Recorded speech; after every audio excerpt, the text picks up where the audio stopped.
Narad Bhakti Sutra. This is Sutra 58 onwards. I think we have completed till 57. So today it is a little about practice. How do you practice devotion? So a slight idea about it.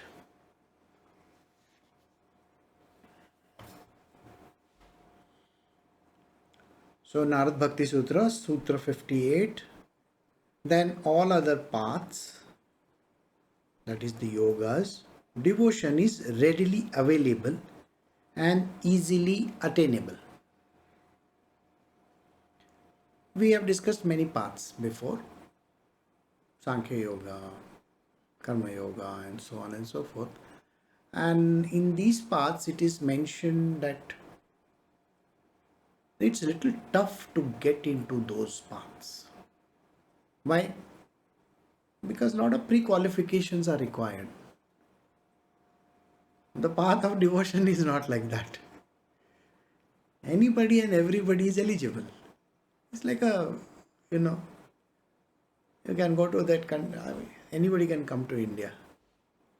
How many people can go to other countries? Now, a simple statement over here, which means that it is readily available and easily attainable. Devotion is readily available. You are not seeking, there is something like a seeker in the path of Sankhya Yoga. You have to be a seeker. You are trying really very, very hard. There are lots of qualifications there. Now, what are the qualifications of a Sankhya Yogi? You need to know how to read and write, at least. Correct? If you are going to read some scriptures or some things which your guru is teaching, or maybe you don't have a guru and you are just reading from the scriptures, you look at the words over there and you say, oh my God, I can't understand anything. Then you are not suitable even for that path. To become suitable, to become qualified for Sankhya Yoga, there are lots of restrictions there. You have to follow what is called as a strictness of regime. You have to get up. You have to become disciplined. You have to know your languages. You have to know the meanings.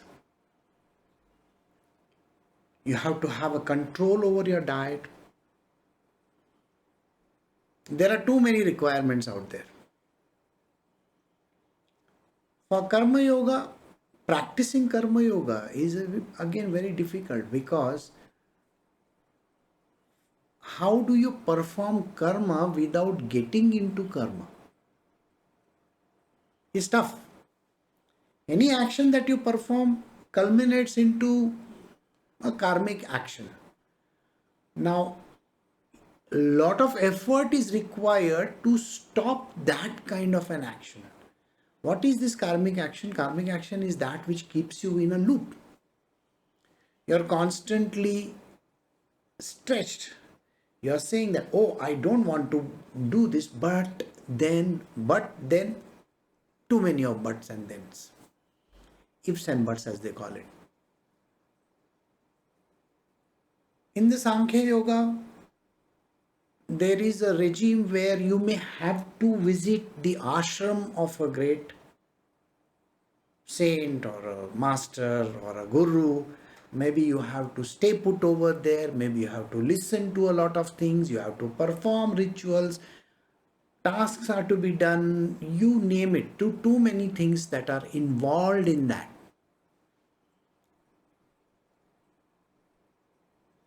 Most of the yogis who are on the path of Sankhya Yoga tend to fall very soon. Because how much can you keep up with this? The strictness that is required, the actions that are done over there, you got to be very, very strict. You have to stay alone. You have to practice, and the practice are very, very severe. The severity of practice can be, it's like maybe if you are doing a japa, you have to do it so many number of times. And it has to be done in a very, very correct manner. If you are turning the beads, you have to turn them properly. You can't be doing too many other things while doing that. That means concentration is so very important. You got to focus, you got to be there in that path. Along with it, a few other things are prescribed. Meditation, breathing, pranayama, or various types of yoga. These are certain practices that are there. If you recollect my previous day's satsang, in the Bhakti Marg, even the Vedas are to be eliminated. So there is nothing called a practice as such. Practice of certain rules, regulations, the strictness that may come along with the other path. This path has nothing. Devotional path is sweet and simple. Anybody can achieve it. It's not that anybody can achieve it. See, even if you have to go to other countries, you require at least a passport, isn't it? So here also a little bit of that entry point is there. But it is not so tough. It's not tough at all. All other paths, that is of yoga, devotion is readily available. Why is the path of Sankhya or Karma not readily available? Do you know the reason why? You need a guru. You need a spiritual master over there. Otherwise, how are you going to practice? If I tell you every day get up at this hour and do your, pranayama or meditation or this and that, hardly anybody is able to achieve that on a very clockwork kind of a regularity. And the spiritual master is needed because at least you need somebody on your back. Otherwise, to perform those actions is very tough.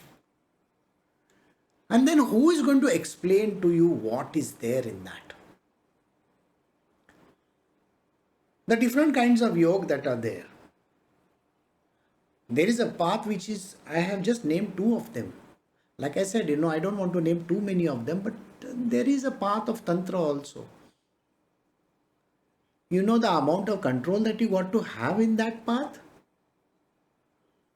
It's not so easy. When you are under a master, at least there is a certain amount of decorum, a control of, a path which can be easily trodden upon. Most of the time I am asked this question, how to find the guru? You don't find the guru finds you. It's the other way around. But then are you supposed to give up that quest? The quest should never be given up for a simple reason. If you are not searching, how are you going to find it also in the first place? It's not going to fall in your lap, suddenly from somewhere. Hey, you, come here. I am your guru. Come here. Nothing like that happens. So for that search, we need to at least put in some efforts. What are the efforts? Where do I start? Where do I begin? Is a question many people ask me. Where do I begin? I tell them, why you want to get into mental gymnastics? Okay, simplest thing is go read a storybook.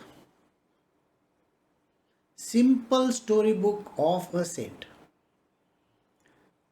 And maybe, if you have the time and the energy, go read the Bhagavatam or listen to it. somewhere. And today we have so many means, isn't it? We have means of going to YouTube or Google and searching for the questions and answers. And yes, sometimes we find them. Sometimes you stumble across something. So when you do that, the answer will come to you slowly and steadily. So the first thing would be to go for the simplest method attainable by you. What is it? Read storybook. Maybe watch movies. There are lots of serials going on. You can watch those serials. Visit holy places. That is also possible. I think when you visit holy places, a certain amount of aspect dawns in you. Most of the scriptures in India are in Sanskrit. At least a basic understanding of that language is needed, whereas Sankhya Yoga is concerned. If you don't have, then it's a little bit difficult, because you're going to get a secondary explanation which doesn't even conform to what is written. Because one word is saying something and in some other language the word is saying something else. And both the words don't coincide, and then if you sit in front of some Sanskrit Pandit, he's going to trash you, okay? He's going to say, hey, what you're saying is all wrong. Okay. So you need to have the basic, at least some basic understanding of the language. Once you have that understanding, then you can read slightly tougher texts. Get involved in a certain amount of activity. You will find that most of the places there are, classes. They have Gita Yagya going on, this happening, that happening. Many places. In India, we are full of those. Maybe you can join those. No, but I think if I say something like this, people think that no, we have to do that Ashtanga Yoga, that class that is there in Haridwar and Rishikesh and all those places, fancy places. Have to join the class. Okay, and yeah, you have to go and pay in dollars over there. They don't take money this way. They have a per day charges, and the person who is going to teach you is a yoga teacher. He is that Hatha Yoga teacher. Okay, the knowledge is very minimal. That is not the class I am talking about. That class doesn't teach you anything. In most of the cases, people end up joining a Hatha Yoga class. A certain amount of pranayama is thrown, a certain amount of meditation is thrown, and the moment you have these two things coming together, it is called by some name, very much particular to the person who is bundling the software for you. Okay? He will call it by some strange name. And he will say, this is discovered by me, this is found by me. Nobody can find it. Nobody discovers it. It is a breathing exercise. It's a meditation. If I call it by some name, doesn't make any difference. Yeah, you can go and patent it, all I care, doesn't matter. But even patenting it, okay, doesn't make a difference. And these are the specific requirements there. There are gradations.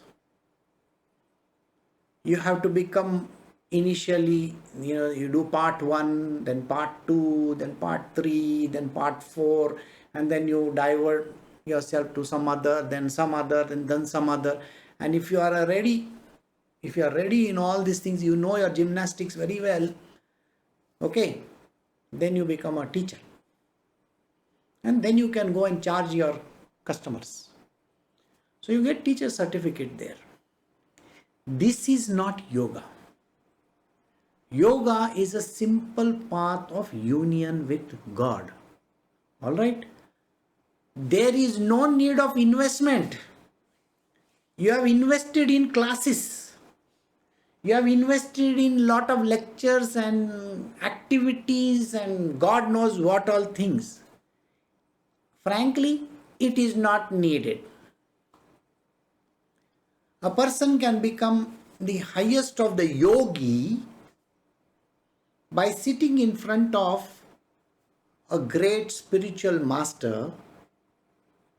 In the past, there were masters, and people just sat in front of them. Those spiritual masters never even cost a dime, to go and sit over there. Look at the great masters that have gone. I don't think you can say that they have an entry or an exit and they had to give their entire antecedents of what you are doing. Name the top 10 masters of all times in the last, say, 200 years. You will understand what I am speaking. These great masters, a person sat just in front of them. They spoke some words. Enlightenment happened to them. Some of them, most of them did not become enlightened, but they became devotees. We are discussing devotion as the easiest of the path. No money required. In the other two paths, money is required, very much required. So like the first path which I am telling you about, you join classes, so on and so forth, I said. Let us take the top 10, masters of the last so many years. We have been discussing 12th century, 15th century, 16th century masters. Let us come down still further down.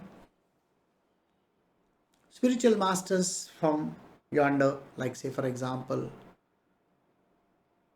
Chinmayananda or Sivananda, or maybe we can take Ramakrishna Paramahansa also, maybe 18th, 19th century, but still we can take his name. Ramana Maharshi. Do you think Ramana Maharshi would have charged for entering my place you have to give so much of money?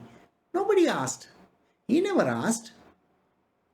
But haven't great people sat in front of him, not spoken even one word to him, and yet have become great masters today? Some of them are alive, some of them are dead. And they have a huge following. Not that they don't have.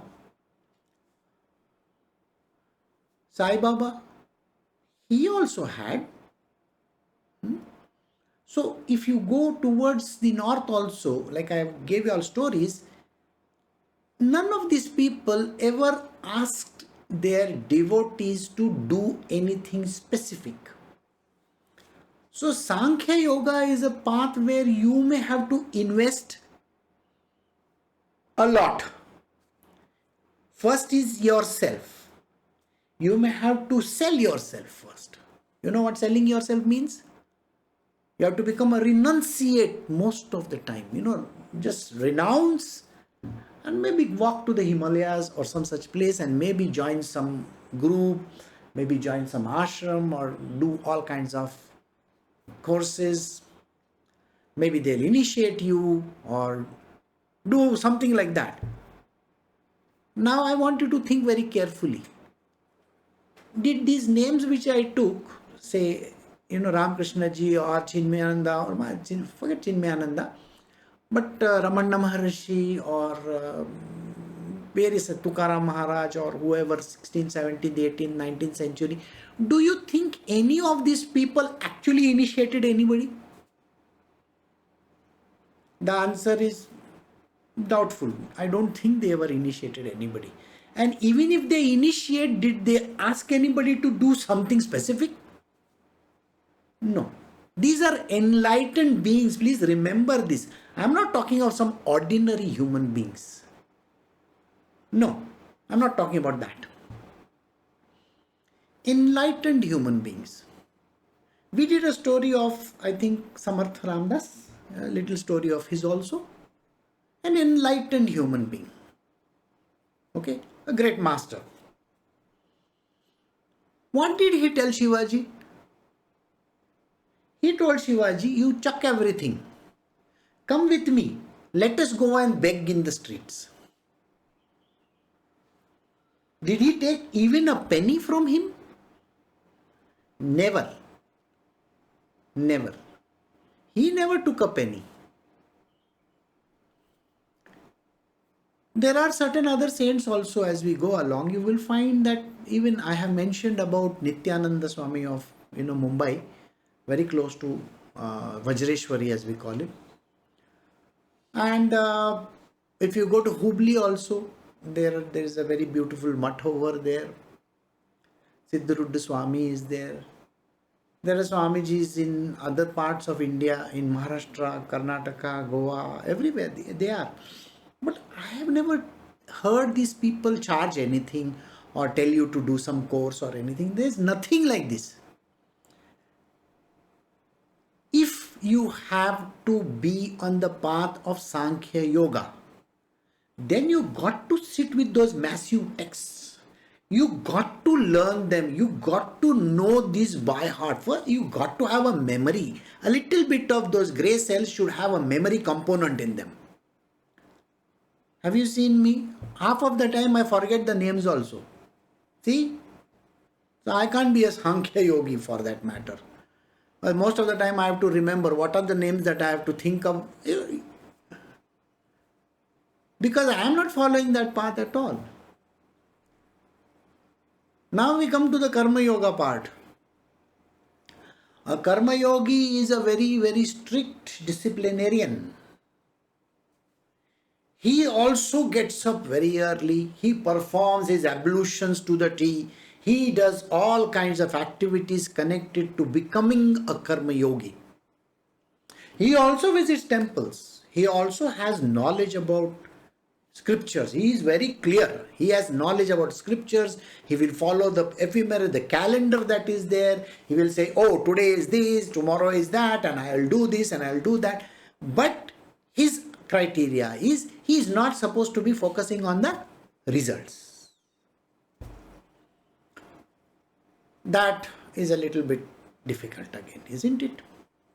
You do everything and you say, I am not focused on the results, is a bit difficult.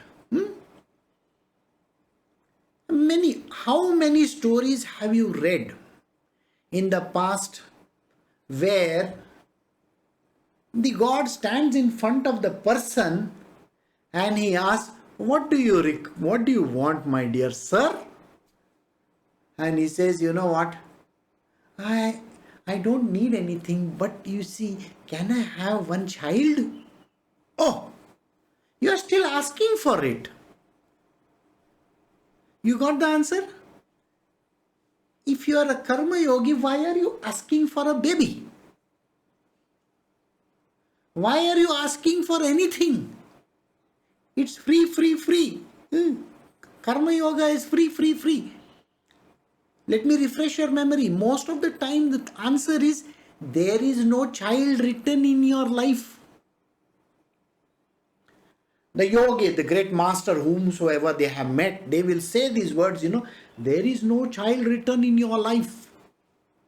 And the person might have become old, might be barren, might not have any inclination, and yet they are asking for children.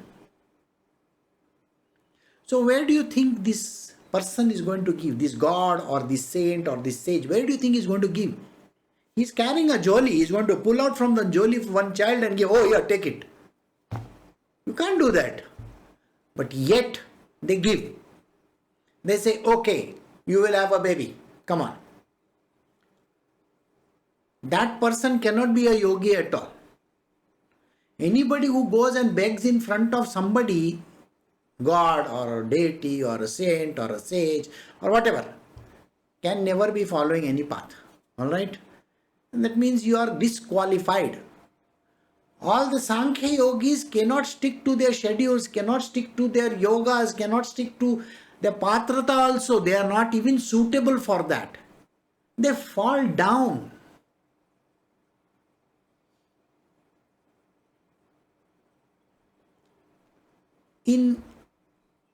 I still remember Shankaracharya's beautiful chakra that he had made, and it is now consecrated in Sringeri. You know the amount of effort that went into creating that?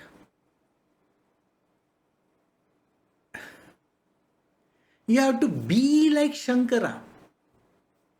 How many people can beat Shankaracharya in that, sir, today?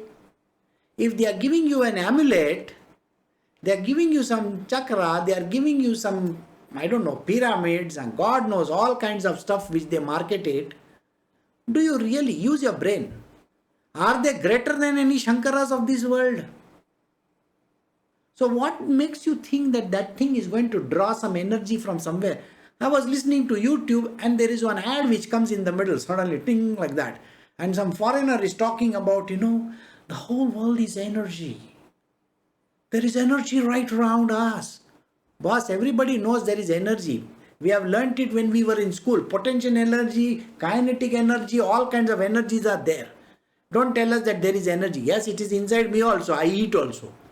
Yeah, 2000 kilocalories of energy, 1200 to 2000. Yeah, I must be eating more. What energy are you talking about? Somewhere in the air. A little bit of understanding has to be there. If you are thinking in terms of energy, I should be getting it just now in my hand, No, it doesn't work like that. So, all these things which are supposed to be bundled, marketed and dished out to people in the path of Sankhya or Karma Yoga, kindly chuck them out of the window. Nothing like that ever happens. Okay? So these paths are difficult. And you are getting conned by it. Why would you want to follow that path? See, these paths, are they readily available? First tick that thing. Is it readily available? The answer is no. Cross it out. These paths are not readily available. If it is not readily available, it's like a beautiful girl and she's not going to even look at you. Look at your face first thing. And do you think that she's going to come and look at you? No. So, and that path is like that. She's not even going to look at you.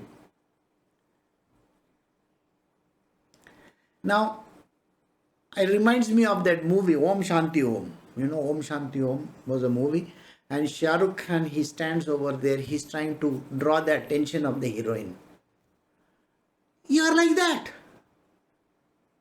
And finally, what happens? Exactly like that.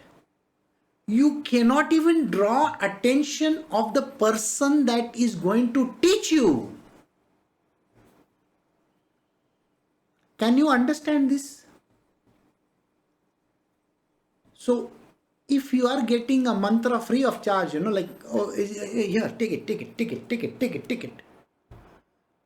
Or if you are getting initiation as if it is like so easy to, did you get initiated? Yeah. Did you get? Oh, yeah. You got? Yeah. They initiate about 5,000 people in a year, Oh my God, 5,000 people in a year or even 100 in a year. I don't know of any Sai Babas or Ramakrishna Paramahansas or Ramana Maharishis who even initiated one or two. Just now only I told you. If somebody is initiating, I don't understand what path are they talking about. You really think you're going to get anything out of that path? The answer is zero. We are doing Narad Bhakti Sutra. I told you. Even the Vedas and the Shastras, you check them out of the window. This is not required in devotional path. Don't even come over here thinking that I know these things. If you don't know Sanskrit also, perfect. You are eligible. Tick eligibility. Tick eligibility. Everything is eligible. Have I told you that even if you are eating non-vegetarian, you are eligible? Tick, you are eligible. I was seeing one video today morning, and that person is telling about, they were talking about some nice food that you get in Puri, in some of the temples in Puri and all that. And he says, in India, there are certain temples where they cook fish also, because the God loves fish.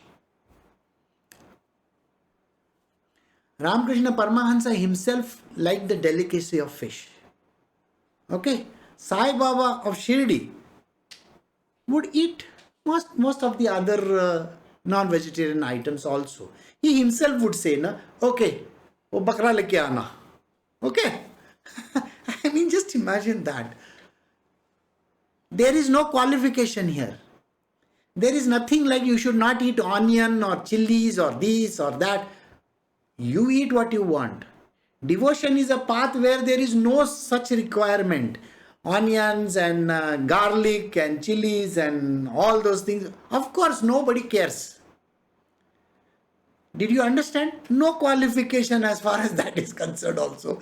Nothing like that. So we come to the next thing. All right.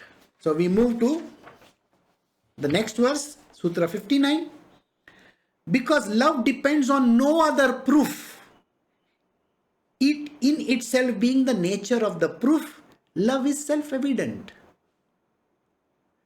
There is nothing required for proving that you are in love. Yesterday, some few days ago also, I said to you, you don't have to give some expensive presents. God is not interested in your expensive presents. I told you, there is no money involved here. Second, you don't have to go and prove that you know this verse and you know that verse and you know these scriptures and you know that scriptures, nothing like that is required. It doesn't even say that you have to be qualified like that. You don't know the language? Perfect. I am happy you don't know the language. You don't know how to read the scriptures? Absolutely no hassles. Don't even read the scriptures. Sir, I don't know how to sit for meditation and yoga. Oh, there is no meditation here. And there is no yoga also. This yoga is called union with God. Union with God only with love.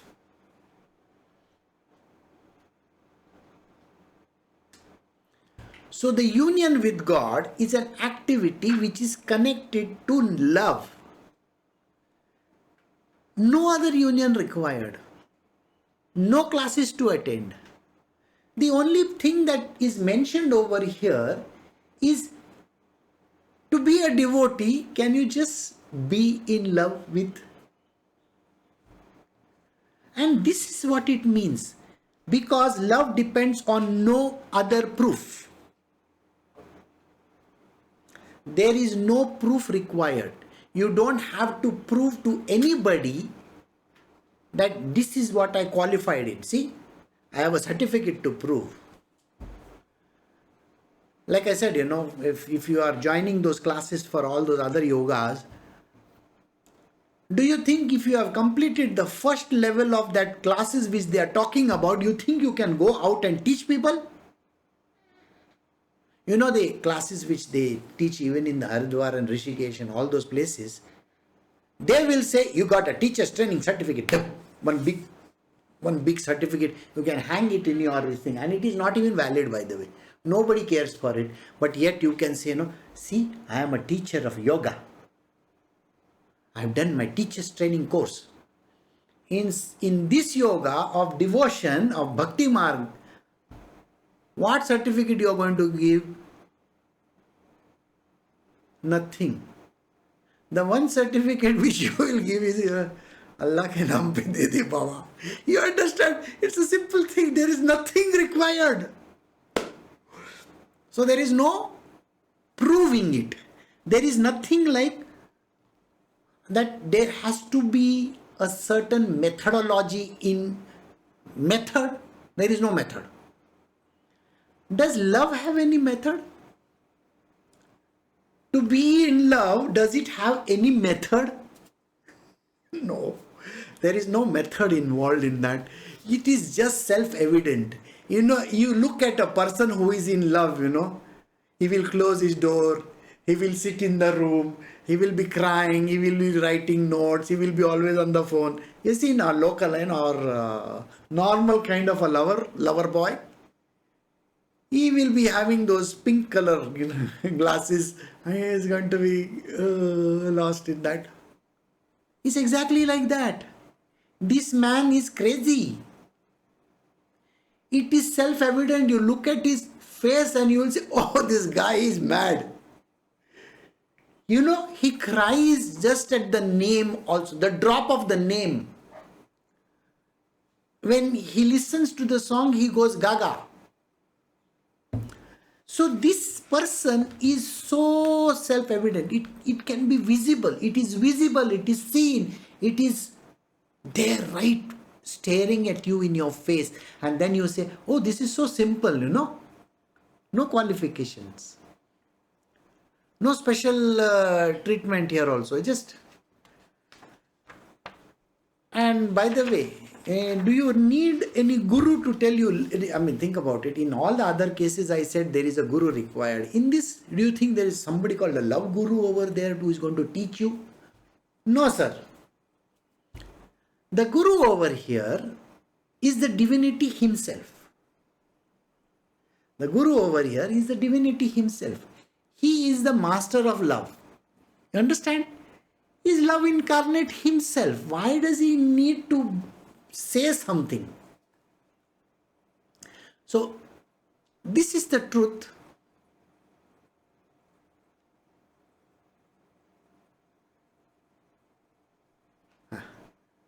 This is what we got to know. Here. And then we have the Sutra 60, which says, also because love is the nature of peace and it is of the nature of supreme bliss. To be in love with divinity, with God, the person is very, very peaceful. Peaceful in the sense he is calm, composed, peaceful. When I speak of madness, I am talking about the madness of devotion. This person otherwise is like a simpleton.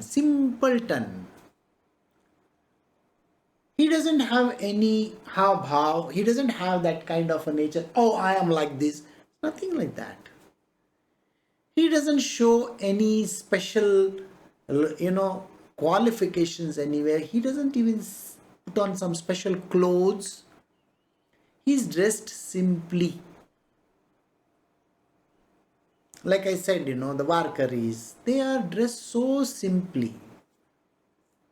They have a dhotar, dhoti, and they have a kurta, and they have a peta, the thing that you tie. And they're just walking with simple chappals. That's it. Maybe. They may not even walk like that.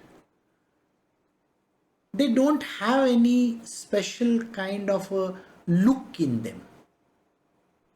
They can be easily mistaken for an average person on the roadside.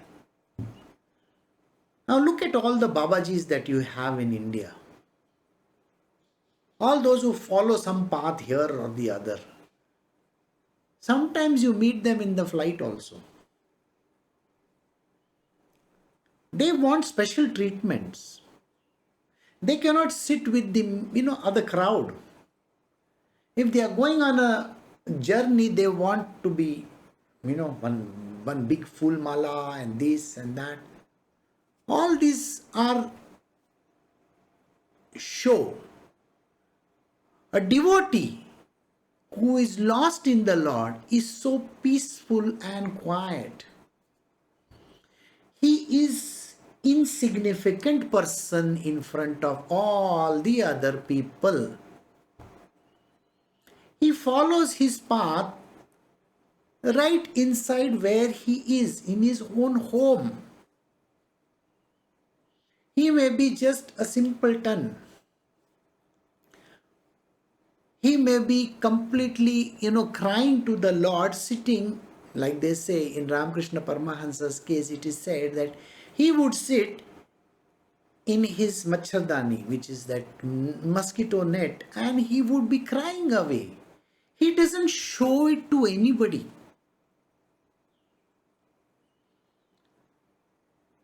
If that person has a master, a spiritual teacher, the spiritual teacher is also equally like that. He's like a simple human being. There is no distinguishing him from any other person. He may be wearing torn clothes. You understand? He may be wearing torn clothes. He will be sitting even on the roadside. He may be just, sitting bang on the ground. Doesn't want anything special. May just roam around like a simple fakir. And there is no show anywhere. So this person is the nature of peace. Is peace incarnate. Peaceful. And it is the nature of supreme bliss. The term bliss is a very strange word. Bliss is like an ultimate kind of a happiness. Now, happiness, joy, all those. But when you are happy, there is an opposite called sad. Sometimes you are happy, then you are sad. Happiness is temporary in nature. It doesn't last for long. I was reading about a legend today early in the morning, and this man is married to the supermodel, a supermodel of this world. They were married for 2 years, and she one day wrote a letter to him saying that when you have the season, you are going and playing. You earn millions and millions of dollars. He's a superstar. Okay, there. And then when the season is not there, you come home and then you say, I have to practice. All right, this is what she wrote. But I am telling you that I am doing the task of a mother. They had a baby. So I am doing the task of a mother and I am working in the kitchen as well. What makes you think that you are not supposed to be helping around in the kitchen also? So this person, when he read the letter, he said, she is so right. And if I want to have my wife back with me, I got to help her around. So he started taking the child out and helping in the kitchen. Now, did you see this happiness of getting married to a superstar didn't last for long? You have to tweak it again. So the relationship has to be tweaked in this world most of the time. So the happiness turns into sadness immediately. I am very sad, because he doesn't help around. So I think he needs to help around a little bit. So from happiness, you go to sadness, and from sadness, once he helps around, you go back to happiness. Happy, sad, happy, sad, happy, sad. It's a yo-yo, can keep on swinging from here to there. Similarly, one is the sad case, and sometimes you are joyous when something really fantastic happens in your life. The joy is, oh, I got a baby, and the joy is immense, they say. And then every single day of your life for the next 1 year, you don't get to sleep in the night or during the day. And you have to clean the poop most of the time. You know that joy which you had goes out of the window. And you want to pull your hair out and you want to say, no, why did I have this child in the first place? But then it's so beautiful, it's so lovely to have a baby.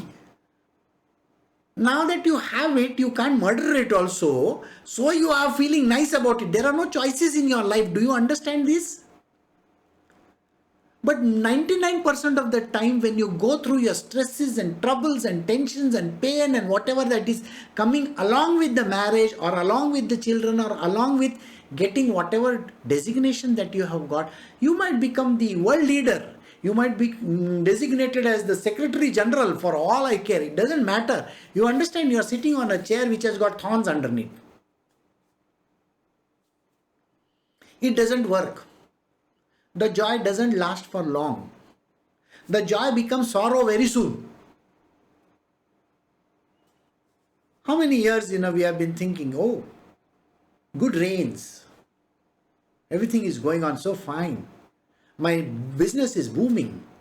I am doing well. I'm earning money. And suddenly one day, everything goes down. What happened to your joy?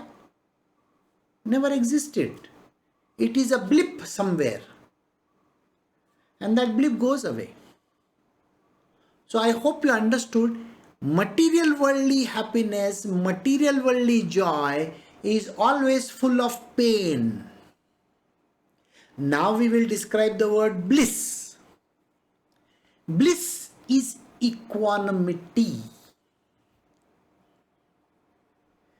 A blissful person is having equanimity in mind. If something bad happens, he doesn't say that it is bad. If something good happens, he doesn't care a damn whether it is good. He is in the center, a centered person. He doesn't feel that, this happiness is there. There is no happiness. A blissful state is a state of being. Just being. Does it mean he is not going to get disturbed or not going to feel sad? The disturbances are too many around this person. A person who is full of bliss has got hundreds and thousands of disturbances going right round. And yet, he is not disturbed. He is in a blissful state. It is a peaceful state. The material worldly person may have to go to a doctor to get his heartbeat and all those checked up, Oh, he's got a problem in his heart. He's got this, he's got that. This person doesn't matter. A blissful being has no such qualification whatsoever. Never. He is not even concerned. You may say, does it mean he is not compassionate towards so many people dying nowadays? Well, what has compassion got to be with anything? It's one of those feelings which are there. But a blissful person will also have compassion. Not that he is not going to have. But he is not going to be carried away by it and saying, I got to save the world. He is not going to say, I got to save the world. The simple answer which he gives is, there is God. He has created this situation. If he has done this, he is going to take care of it. Why do I have to be involved in God's action? Shankaracharya went through this state where he got disturbed. This is the early stage of his life. Now one day he was touched by a meat seller. Meat person who sells meat. He was touched by a meat seller. So he got angry with him and said, you touched me. Now I have to go and take a bath. The meat seller looks at him and says, what are you saying, sir? How can I touch you? You are the divine soul. You are the Jivatma. You are that being. Can anybody touch that? Nobody can touch it. So then why are you getting upset? Immediately Shankaracharya realized whom he is talking to. He's talking to Shiva himself. Do you understand? Shiva himself. So this is the condition the person is in. He is always peaceful and blissful. If he has to go and eat something, he will eat that. If he doesn't have anything to eat also, he won't eat anything. It really doesn't matter. He is not bothered about fancy clothes. He is not bothered about the worst clothes also. He doesn't get carried away by the swings that are there in this world. You know the swings which I am talking about? Oh, I am wearing good clothes. I am not wearing good clothes. I am eating good food. This is the worst food ever. He is not bothered about these two things. He's not bothered about the way he's dressed or the way he's going around, the way he talks, the way he sings. He's not bothered. Such a kind of a being is very, very difficult to find in the normal world. But a devotee of God is exactly like this. He is not swinging here or there because he is detached completely. He is dispassionate about the whole thing and he can see Krishna in everything. This is how he is. So why should he be feeling bad or feeling good? So this condition where there is no swinging here and there is called a blissful state. He is peaceful and he is blissful. So if you can be this, devotion is the easiest way. So we have come to the end of verse 60. Next time we will start verse 61. And yes, next time we will be doing what is called as obstacles. What are the obstacles that you have to overcome on the path of being madly in love and becoming a devotee? So we will do that next time. All right.